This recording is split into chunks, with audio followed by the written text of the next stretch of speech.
আসসালামু আলাইকুম। দুনিয়ার সবচেয়ে সহজ রেসিপি পপকর্ন ভাজা 1 মিনিটের ভিতরেই হয়ে যায়। দোকান থেকে তো অনেক খেয়েছেন, নিজে ভেজে কি খেয়েছেন? আসুন আমরা আজকে ভেজে খাই।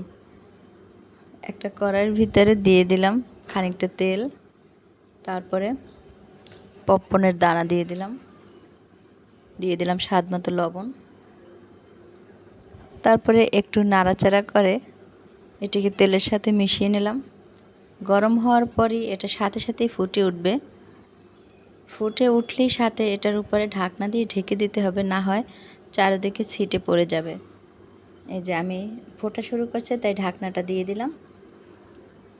কত ভালো লাগছে উপর থেকে দেখেন, বাহিরের পরিবেশটাও খুব মনোরম।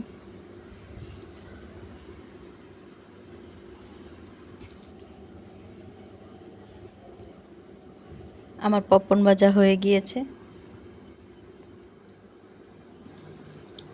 চুলার জালটা বন্ধ করে নিলাম। দেখেন এখন সরাটা উঠিয়ে নেব। অল্প কয়েকটা পপকর্ন দিয়ে 1 কড়াই পপকর্ন হয়ে গেল পুরো 1 মিনিটের মধ্যেই।